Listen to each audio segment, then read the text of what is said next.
Bismillahirrahmanirrahim. Assalamualaikum warahmatullahi wabarakatuh.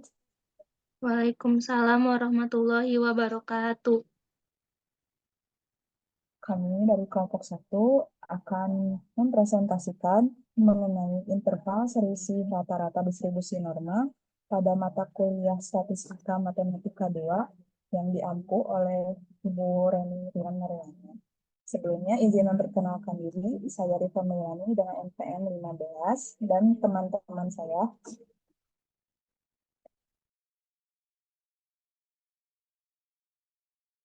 Saya Fani Nabila, NPM 11. Saya Tiara Yulianisa, NPM 17. Saya Nurina Lutfiera, NPM 23. Langsung saja pada materi ini ada berdefinisi. Interval selisih rata-rata atau confidence of the mean difference adalah sebuah kisaran nilai yang diperkirakan mencakup selisih rata-rata populasi dengan tingkat kepercayaan tertentu. Interval ini digunakan dalam analisis statistik untuk membandingkan rata-rata dari dua populasi atau dua kelompok data yang berbeda. Selanjutnya itu ada batas atas dan batas bawah. Dengan notasi X bar min Y bar tutup kurung, didapat nilai Z-nya itu dalam kurung X bar min Y bar min mu 1 kurangi mu 2 per sigma dikali akar M dikali N per M ditambah T, di mana S1 kuadrat untuk variabel X-nya itu sama dengan 1 per N sigma XI dikurangi X bar kuadrat, dan S2 kuadratnya itu 1 per M sigma YJ min Y bar kuadrat itu independen. Oleh karena nilai X1 dan Y-nya itu independen, maka NSI kuadrat dibagi varians kuadrat dan MS2 dibagi varians kuadrat itu juga independen, sehingga NSI kuadrat per varians kuadrat plus MS kuadrat dibagi varians kuadrat akan berdistribusi C-square M plus N min 2, sehingga didapat nilai T-nya itu seperti pada poster yang ada di layar ini. Selanjutnya itu, maka dapat diketahui interval kepercayaannya itu X bar min Y bar min alfa akar W lebih dari mu 1 dikurangi mu 2 kurang dari X bar min Y bar plus alfa akar W, di mana W-nya itu NSI kuadrat plus MS2 kuadrat per M plus N min 2 dikali M plus N per M kali N. Yang ketiga, contoh kasusnya, data ini akan digunakan untuk menentukan interval kepercayaan. Yang A, metode klasik, ini diambil dari data jumlah produksi dalam ton mesin X dan Y selama 12 bulan, dari Januari sampai Desember. Datanya sebagai berikut. Yang B, metode bootstrap, ini datanya adalah nilai rata-rata bootstrap pada mesin X dan mesin Y. Datanya sebagai berikut.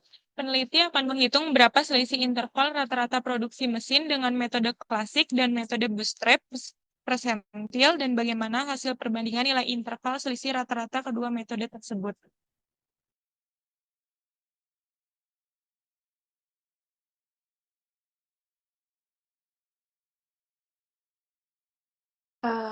Untuk yang pertama, kita akan mencari terlebih dahulu, mencari itu dengan menggunakan metode klasik, di mana untuk yang pertama kita akan mencari atau menentukan dulu rata-rata.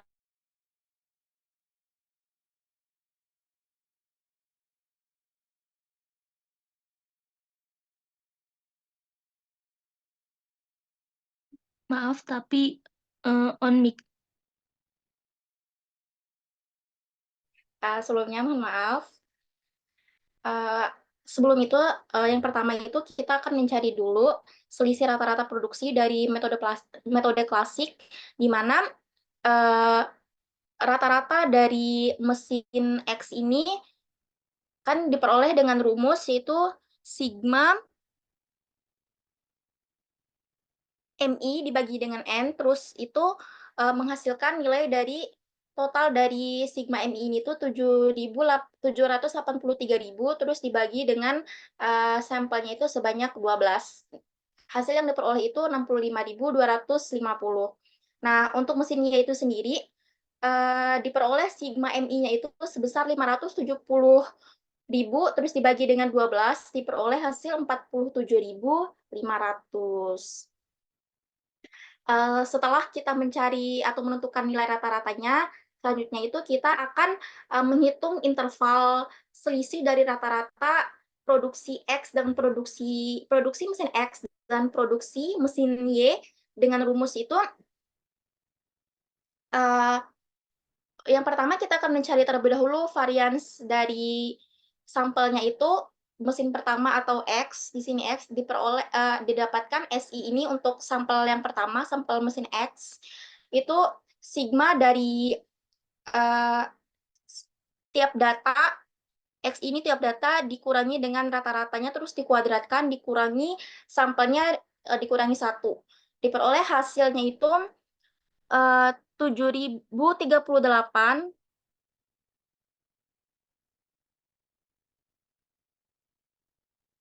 Ini dikali 7 miliar 38.250.000, terus dibagi 12 kurang 1 itu 11, menghasilkan nilai 639.840.909.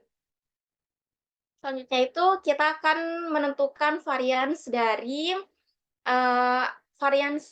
mesin Y atau mesin kedua, di mana S2 kuadrat itu rumusnya sama, XI total dari tiap sampel dikurangi rata-rata, terus dikuadratkan dibagi dengan sampel kurang 1, diperoleh hasilnya itu 1.585.000 dibagi dengan 11, diperoleh hasil 114.090.909.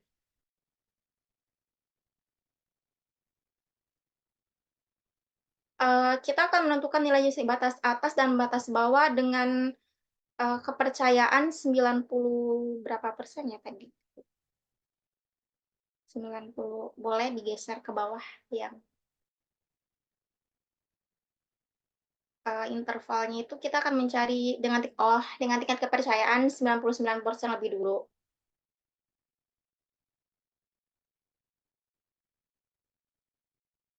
Di mana nilai T-tabel itu diperoleh dari derajat bebasnya itu sama dengan 22, alfa per 2 itu sama dengan 0,5%, diperoleh hasilnya itu 2,819.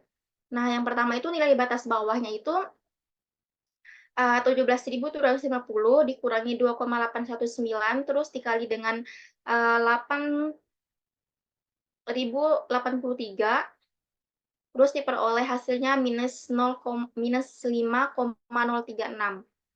Untuk batas atasnya sendiri itu diperoleh 17.750 ditambah 2,819 sama dikali dengan 8,3, diperoleh hasil 40.536.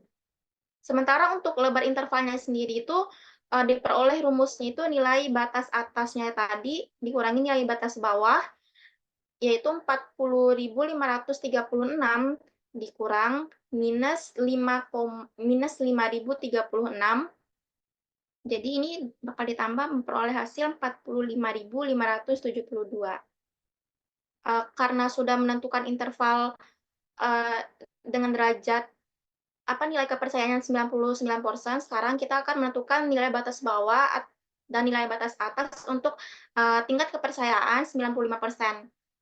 Derajat bebasnya itu diperoleh dari N1 ditambah N2 terus dikurangi 2. Karena N1 tambah N2-nya itu sama-sama 12, maka 12 tambah 12 dikurang 2 itu 22. Untuk alfanya itu diperoleh 5%, sementara alfa per 2 itu 2,5%.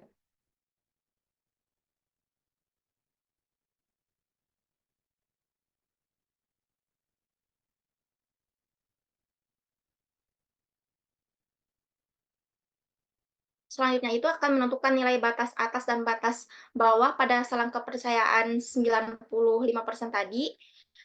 Dengan menggunakan rumus seperti pada mesin X, mesin Y pun memperoleh rumus yang sama, di mana 17.750 ini dikurangi dengan 2,074 dikali 8.083, kemudian hasilnya itu 17.750 dikurangi 16.764, hasilnya itu untuk nilai batas bawah pada mesin Y itu 986.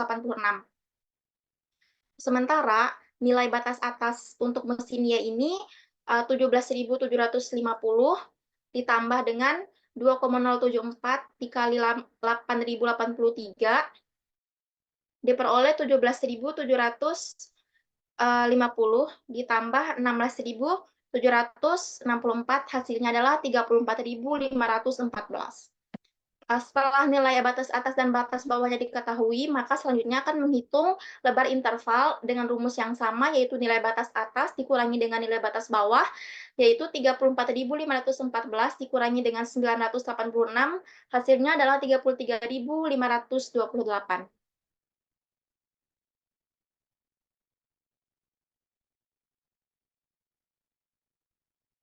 Setelah kita hitung tadi batas atas, batas bawah, serta lebar interval antara kedua selang tingkat kepercayaan 99% dan 95% maka kita bisa memperoleh tabel atau membuat tabel seperti yang terlihat pada gambar, yaitu pada tingkat kepercayaan 99% pada batas bawah itu diperoleh minus 5,036, sementara minus 5.036, sementara batas atasnya diperoleh 40.536 dan lebar intervalnya itu sebesar 45.572. Untuk untuk tingkat kepercayaan 95%-nya diperoleh batas bawahnya itu 986, sementara batas atasnya 34.514 dan lebar intervalnya itu 33.528.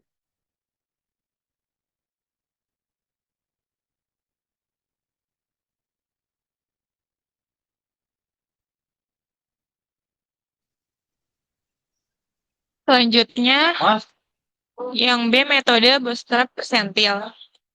Pada metode bootstrap persentil, replikasi bootstrap pada tabel 4.1 dilakukan untuk memperlihatkan kecenderungan nilai estimator pada setiap perulangan bootstrap. Hasil bootstrap diperlihatkan dengan banyaknya replikasi bootstrap sebanyak B kali pengulangan, yaitu 100, 200, 500, 1000, 1500, 2000, 2500, 3000, 5000, 7000. Langkah-langkah untuk menentukan interval kepercayaan metode bootstrap persentil sebagai berikut. Yang pertama, menentukan rata-rata produksi mesin pertama dan mesin kedua, di mana rata-ratanya 1 per B, sigma I sama dengan 1 sampai B, X bar dikali I. Nah, jadi punten ke kanan. Nah, jadi diperoleh plot antara bias dan ulangan dari gambar 4.1, maka untuk mencari pada ulangan beberapa kondisi konvergen akan tercapai pada metode bootstrap. Maka perlu dibuat plot antara bias dan ulangan. Nilai bias ini ditentukan dari selisih antara nilai mean metode klasik dan nilai mean metode bootstrap dengan pengulangan untuk replikasi bootstrap sebanyak 10 kali, kondisi konvergen tercapai apabila nilai parameter populasi bootstrap mendekati nilai parameter populasi asli. Dari gambar 4.1 terlihat bahwa kondisi konvergen tercapai pada ulangan D3000. Maka akan ditentukan nilai interval dengan tingkat kepercayaan 95% dan 99%.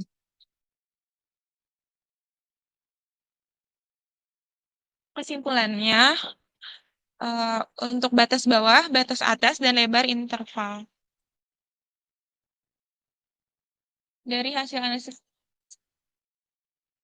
ke atas,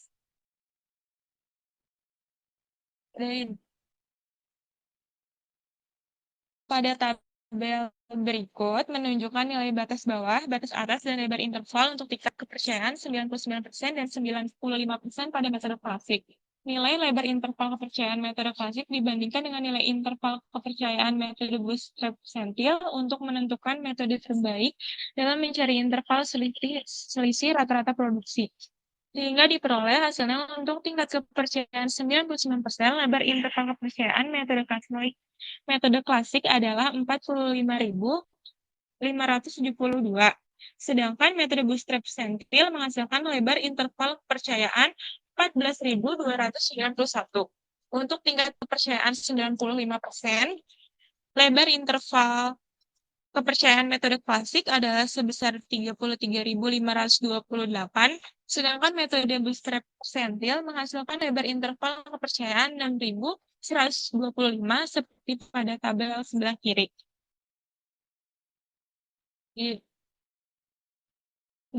Pada tabel 4.9 menunjukkan hasil bahwa nilai lebar interval kepercayaan metode bootstrap persentil lebih kecil dibandingkan nilai lebar interval kepercayaan metode klasik.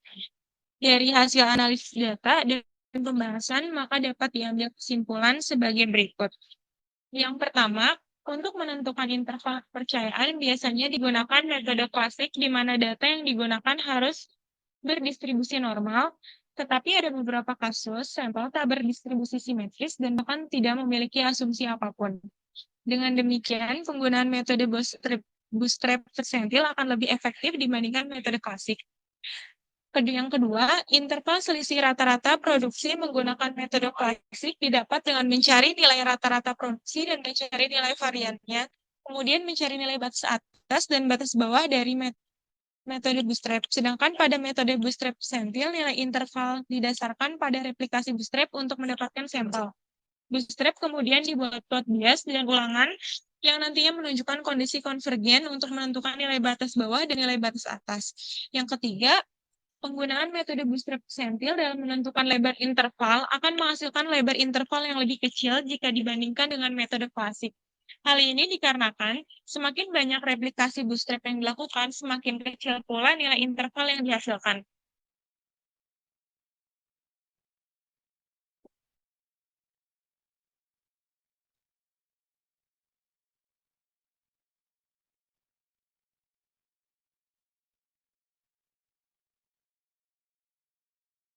Selanjutnya, nilai-nilai integrasi Islam. Yang pertama, nilai keadilan. Salah satu tujuan menggunakan interval selisih rata-rata untuk mengevaluasi apakah terdapat perbedaan yang signifikan antara dua kelompok data atau populasi. Hal ini sejalan dengan nilai keadilan dalam Islam, di mana kita harus berlaku adil dalam membandingkan dan menilai dua hal yang berbeda. Yang kedua, nilai kebenaran. Kebenaran sangat ditekankan. Kita diperintahkan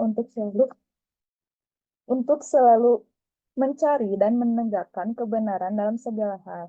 Penggunaan interval selisih rata-rata dapat membantu kita menghindari kesalahan dan menarik kesimpulan dan mendekati kebenaran sebenarnya.